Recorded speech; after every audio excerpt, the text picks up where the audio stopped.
Hey, everybody. Welcome to Let's Fix Work. I'm Lori Rudiman. Today's guest is Zhuo. She's the VP of Product Design at Facebook and the author of a new book called The Making of a Manager, What to Do When Everyone Looks to You. I met Zhuo almost a year ago at the Watermark Conference for Women in Silicon Valley. This is an event where a bunch of smart, powerful, successful women come together and basically brainstorm on how to take over the world. I don't know how else to describe it. I was on stage with Zhuo on a panel and we were talking about managing up, basically making the people ahead of you, above you on the org chart happier. And at the beginning of our conversation, she indicated that she was writing a book and I was so excited. I said, when that book comes out, I have to have you on Let's Fix Work.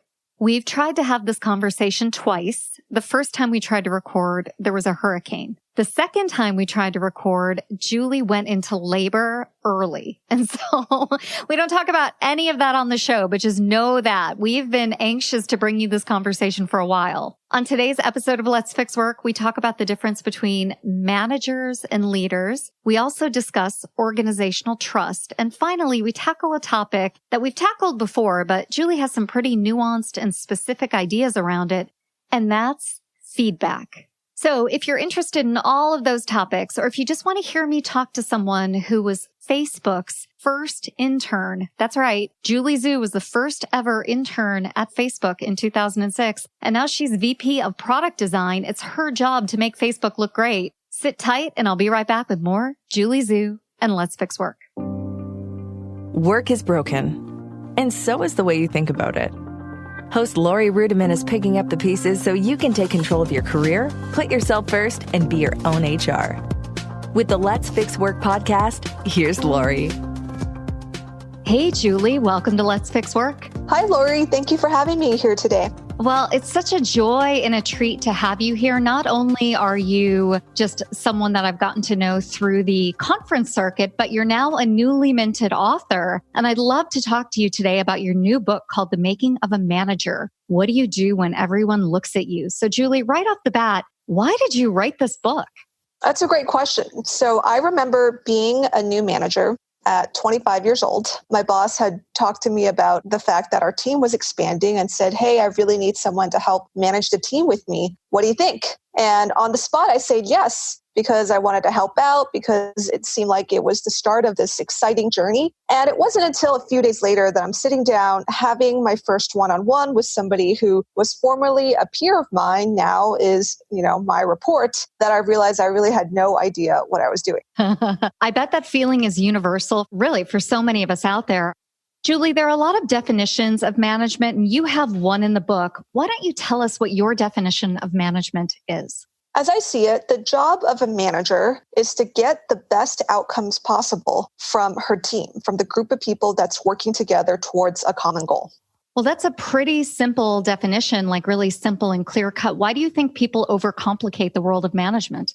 I think a lot of the reason why is because we grow up with a sense of what management is supposed to be. Most of us, if we ever take a job, whether in high school, college, after college, we're working with a supervisor or a manager. And that's often how we get the sense of, okay, here's what a manager's job is, here's what they do. And I think we pattern match, right? And so when I became a manager, for example, I thought of managers as kind of an authoritative figure. I thought of them as the people who made hiring and firing decisions and told me, what assignments I should take on and gave me feedback on my work. And so I think we tend to see management as maybe a series of tasks or a series of responsibilities. It wasn't until many years later where I realized, well, all of these are basically means to an end, right? Managers hire, they fire, they give feedback, but it's all towards a purpose. And the purpose is really trying to get a group of people to work really well together so that that group can achieve its goals. Zhuo, in today's work culture, oftentimes managers get confused with being therapists. They get confused with being coaches. And I wonder if you see that trend in the work environment or if it's just me. And if you have an opinion on why we're trying to self-actualize employees instead of getting them to work together as a group to solve a problem. I have noticed that. I've noticed it in a lot of the articles that I've read about management. And the way that I see it, I go back to that definition. Managers are all about trying to help a group of people come together to achieve the goal. And you define what the goal is. If you're teaching kids, it's about helping them get a great education. If you're building a product, it's about making a high quality product on time that is going to meet its goals. But I think the reason why we talk so much about that particular relationship is at the end of the day, one of the biggest levers that managers have for ensuring that, they can achieve their goals is through the people, right? Is through making sure that you have the right talent, that the people on your team can play to their strengths, that you can help coach the people to do even better and to realize their full potential. And in order to do that, you have to have a good relationship with them. You have to have a relationship that's built on trust, where they feel like you respect them for who they are, and the opposite is also true. And so to get there, oftentimes we do have to talk to each other like real human beings. We have to help each other have those vulnerable conversations or kind of be real with one another. And I do believe that that is one of the ingredients that's necessary to help managers and their reports have a great relationship. Well, I love that emphasis on having a human-to-human connection. I mean, it's just important for all of us. In your book, you talk a little bit about the difference between leadership and management. And I think many of us use those words interchangeably. And I would love for your take on that. Like, what's the difference and why does it matter? The way that I see it, management is a role. And, it's a job. It's a particular set of responsibilities. Again, your job is to help this group of people, that's your team, get to those great outcomes and objectives that you've defined. And like any role, it can be given to you, it can be bestowed to you, it can be taken away from you. But leadership is not a role. Leadership is a quality. And leaders can be managers or they can be non-managers. Now, I certainly think that for managers to be effective, they should exhibit qualities of great leadership. Because to me, what a great leader is just somebody that others want to follow. It's somebody who can take initiative. It's somebody who can identify a problem and rally a group of people towards that problem to solve it. Leadership just means you're the kind of person that other people want to listen to and they want to follow. If you're a manager and you're not a strong leader and nobody really wants to listen to you or follow you, then that's going to be a problem because you're not going to be super effective at your job. But there's lots and lots of ways that people who are not managers can exhibit and demonstrate leadership in the workforce. So Julie, I want to know, at what point in your career did you move from manager to leader, and how did you know you had made the jump? Hey friends, Marnie Robbins here, host of Vibe Makers, a podcast now on the Work Defined Network. Look, we all know workplace culture doesn't come from a slide deck. Gross. It comes from people. So on Vibe Makers, I talk to the folks shaping the experience of work from the inside out. The HR and people ops folk, founders, leaders, and misfits building culture through small bets, big beliefs, and a whole lot of trial and error. No fluff. Well, maybe a little fluff, but mainly just candid talk about what happens when you stop duct taping your culture together.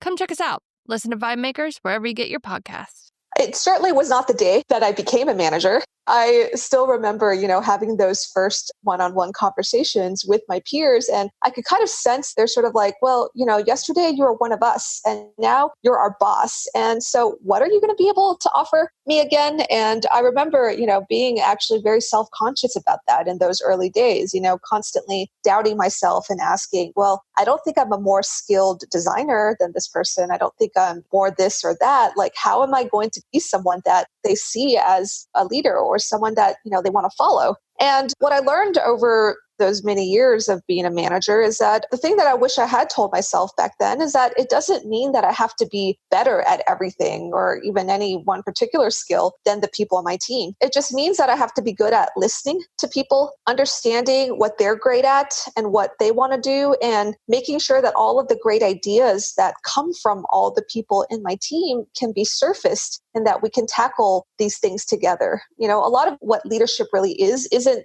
as a lot of times the way we imagine it. You're the person in the front, you're the leader of the pack, you're the one that everyone's looking up to because you're so great and whatnot. A lot of leadership is just being able to observe and listen and to get to know the people on your team, and then ensuring that the best qualities of those people on your team are what gets surfaced. And so, if this person happens to be the most organized person, then they're doing a lot to help the whole team get more organized. And if this person comes up with the most brilliant out of the box ideas, then, that person has a forum to share those ideas, and we take the best of those ideas and we do them together. And that to me is a lot of what leadership actually is. Yeah, I love that definition. I think whether you're a manager or a leader, there's always so much on your mind, especially when you're dealing with human psychology and human behavior. And in your book, you write that there are certain things that managers think of all day long. And I think you mentioned 3 of them. Do you remember what they are? Can you share them with our listeners?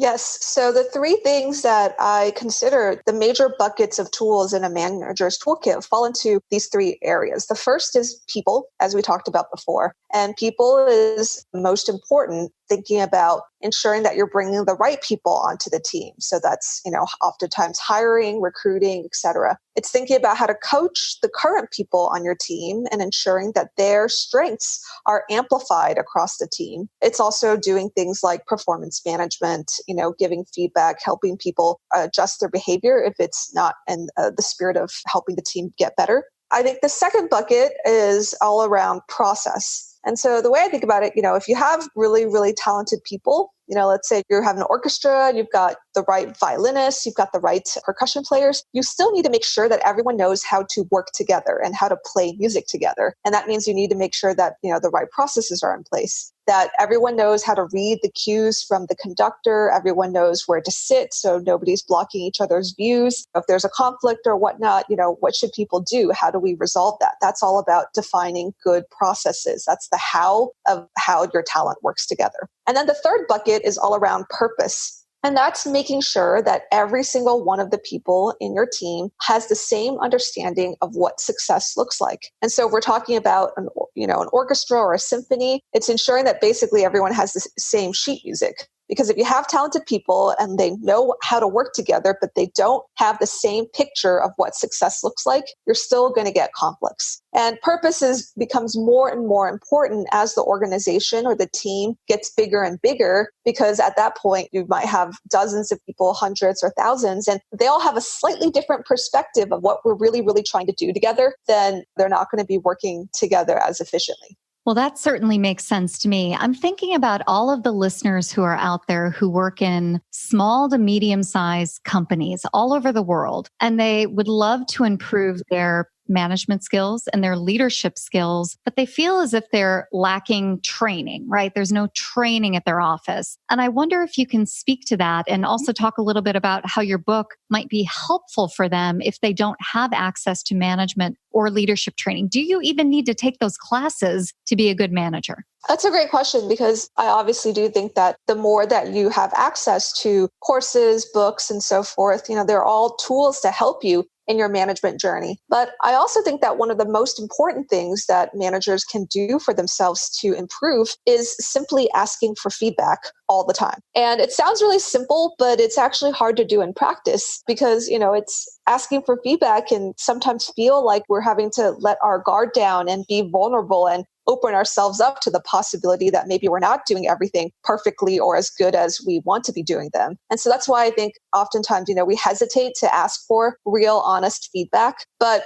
if you are a manager, oftentimes the fastest way for you to learn is just to let your guard down and to genuinely ask your reports, ask your peers, ask your own manager, hey, what could I be doing better? Or even if you just did something, you gave a presentation, you ran a meeting, right? Being able to poll a few people who were there in the audience and asking them, what would have made that meeting twice as good? Or what would have made that presentation twice as good? I like the framing of twice as good because it's not about judgment. It's not like, oh, hey, was that an A? Was that a C? Did I do good? Did I not do well? It's more framed as there's always ways that I can improve. And even if it is, a B plus or an A presentation, there's ways that it can be even better. And so I'm interested in learning what could make that even better. And I think if you just get in the habit of being able to ask for feedback every day or every time after you have a big event and you're wondering how you can improve, just having that little habit is going to give you more and more ideas and make you more aware of your blind spots such that your growth trajectory will be far faster than if you just sort of assume or if you yourself are trying to figure out how you could do better.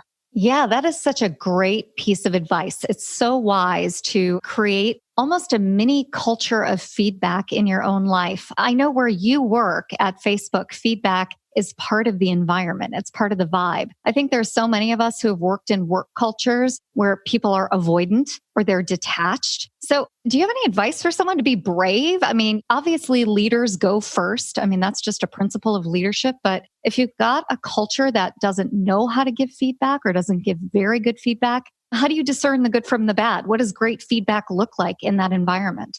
Great feedback to me is simply feedback that changes our behavior in a way that later on we're grateful for and that we believe made our lives better. So that's what great feedback is. It inspires us to make a change that later we feel proud of, that we're happier that for having known that and being able to make that change. I think, a lot of times when we think about feedback, one of the things that we often tell ourselves is like, oh, we should only give feedback if something isn't working or if, something is broken or if somebody did something that was a mistake or shouldn't be done in the future. And I don't think that feedback has to be critical or negative. In fact, if you look at that definition, what's feedback that someone's giving you that has inspired you to change your behavior? Oftentimes that can be positive feedback. Oftentimes it's somebody recognizing that you are really great at this thing. I still remember peers and mentors of mine in the past who have told me things like, wow, Julie, you have such enthusiasm. Maybe you should think about public speaking, or maybe you should do more writing, or maybe you should do this or that. And that was hugely inspiring to me because they helped me discover something about myself that I didn't know before. And they encouraged me to do more of that thing. And so, I take their advice and I would do more of that and I would feel rewarded in doing that. And so I think if an organization has trouble getting started with feedback, oftentimes the easiest way to start is just to figure out how we can recognize each other's strengths and the things that are going well and help encourage and push people to,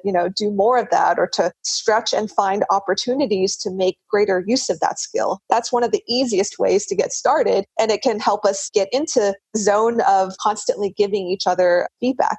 The second thing I was going to say around a culture of feedback is that, I think we have to also get to the point where we don't see feedback as judgment. And that can be very hard because we've grown up in a school environment and, oftentimes we've equated feedback with, okay, that means it's not an A, it's a B, it's a C. There's always some sort of grade or there's some sort of, way to ascribe judgment to the kind of feedback that you get, right, from a test result or whatnot. But I think in the real world, feedback doesn't have to be about answering the question of, did you do great? Did you not do great? If you change your mindset to just think about feedback as simply, this is the fastest way for me to learn and grow. And it doesn't matter how good I am at this thing today. It means I can always get better at it. And if I listen to the feedback and if I honestly seek it out for ways to improve instead of just a pat on the back or hearing things that's going to make myself feel better, then I know that in 6 months or in a year or in 2 years, I'm going to be so much better than at this particular thing than where I am today. And I think thinking about growth and thinking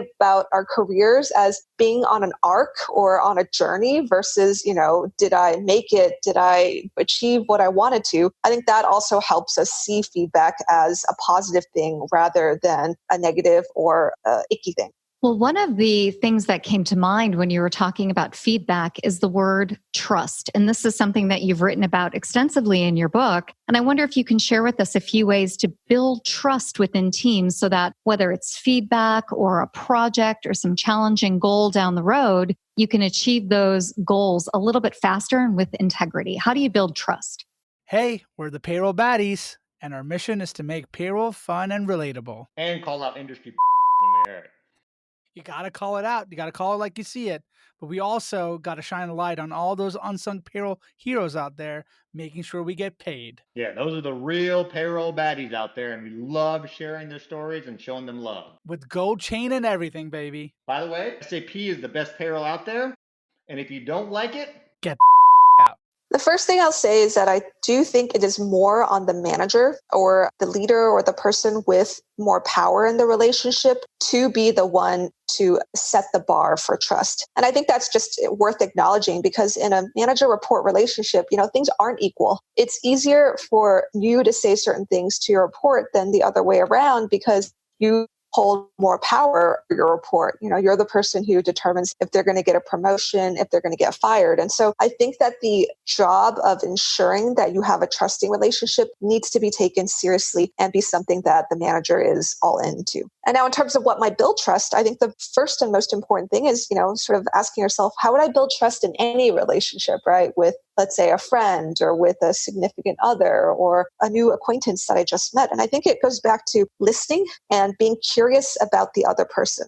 So the first thing I'll do when I'm working with a new report for the first time is just to spend the first few sessions just getting to know who they are, asking questions, trying to understand, what do they like? What do they think they're good at? What do they want to achieve in 2 or 3 years? What keeps them up at night? What kind of environment do they love working in? And what kinds of environments have they worked in the past that hasn't worked out for them? And by being curious and just asking questions to get to know that person, I think it's us demonstrating that we really do care about that person. And the more that we know about them, the more that we can also shift our style and do the things that are going to be what that person wants. I think the second way to build trust is obviously to then do the things that that person cares about. So if the person tells you that, one of their goals is that they would like to be a manager in 3 years' time, then as their manager, if I can look out for opportunities that will help them grow those skills, maybe next summer rolls around and I ask them, hey,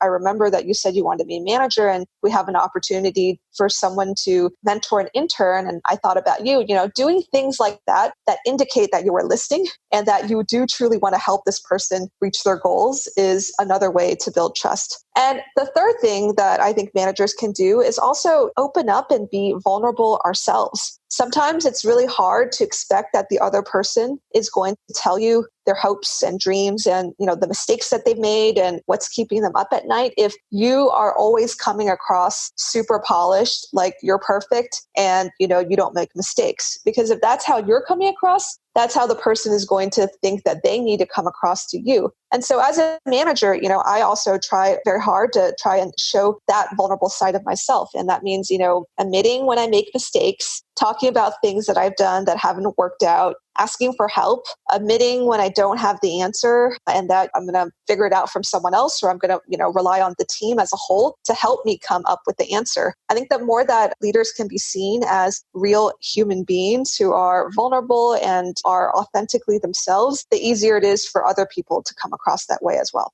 Well, Julie, I love that we're wrapping up the conversation around vulnerability, because I think for many people who are listening, you have the ultimate life. So here you are a manager, you're a leader at a phenomenal organization that many people emulate. You're a parent, you're an author, you're a speaker on the conference circuit. And I just wonder if you can speak to some of that, because I would imagine that there's a push and pull, especially during your day job when the book is calling, or maybe you don't get to do some of the things you want to do with the book because you've got a full-time job. Can you talk a little bit about that tension and maybe pull back the curtain and tell people what it's like to be you living in the throes of having a job and also a successful book? It definitely wasn't a super smooth journey to writing this book. I will admit that, when I first signed the contract and they asked me how long they thought it would take, I was like, well, of course, it's not going to take you that long, probably 9 months. And a year and 2 months later, I was still frantically trying to wrap up the first draft, and it was nowhere near the level of quality that I think we all wanted it to be. So there's a lot of things like that where I would say that I didn't do a great job of maybe predicting how to best juggle and balance these different things in my life. I think we learn, and I've certainly learned a lot as I went along. It's just a matter of, I think, figuring out what are my priorities and how do I want to spend this week, this month, this Saturday, this Sunday, and trying to be really clear and intentional, because I hear people say things like, well, how do we have it all? How do we do X or Y? And I don't know that there is an answer to that. I think the best that I've been able to come up with is just to recognize that if you have all these things that you want to do, there's only a certain number of hours in a day and you're probably not going to be able to do them all. But what matters is that you can choose the first most important thing, the second most important thing, the third most important thing, and then be intentional about knowing that if you have this amount of time and you're choosing to do 1, 2, 3, then don't beat yourself up if you don't get to 4, 5, or 6. Like, just as long as it's intentional and as long as you're not spending more time on less important things over more important things, then come to peace with it. I love that advice. I love intentionality. It's so smart. But when people say to me, Lori Rudiman, you're writing a book right now and it must be nice. I've got a full-time job and a family. I've been pointing them, Julie, to your book as an example of someone who had a dream, has a family, has a full-time job with myriad responsibilities and still got it done. So congratulations on your success. Thank you. Thank you. It was a really rewarding journey. Not easy, but very rewarding. Well, when's book number 2 coming out? I haven't thought that far yet. I feel very lucky to have been able to write this first book. I'm looking and, exploring inspiration for the thing that it's going to make me excited enough to dedicate the next 2 or 3 years of my life to. I love that you're not daunted from the journey and that you're still considering writing another book, because this book was so helpful. It's designed well. It's easy to read, but yet packed full of really informative information. So thanks again for writing it. And thanks again for being a guest on Let's Fix Work. Thank you, Lori. This was so fun. And everybody will have Julie's information in the show notes, and we'll be right back right after the break. Hey, everybody. I hope you enjoyed my conversation with Julie Zhuo. If you want to learn more, you can head over to lorirudiman.com/Let's Fix Work -75 and download a key takeaway PDF. And on there, you'll get tools, tips, and resources. But also feel free to go to iTunes, Stitcher, Spotify, or wherever you get your podcast and check out our show notes over there. Let's Fix Work was produced by Danny Osment of Emerald City Productions. He's got a lot of help, a lot of people behind the scenes to make me sound great, and I really appreciate it. If you like what you hear or you have any feedback to help make the show twice as good, see, I'm listening to my guests. If you want to make Let's Fix Work twice as good, hit me up at hello@letsfixwork.com. Now that's all for today, and I really hope you enjoyed it. We'll see you next time on Let's Fix Work. If you're ready to make a real change in your workplace, start today by number 1, subscribing to Let's Fix Work on the Apple Podcasts app or iTunes or Stitcher or Android or wherever you listen. Number 2, write a 5-star rating and review. And number 3, share it with a friend, colleague, or coworker who you think would enjoy our episodes.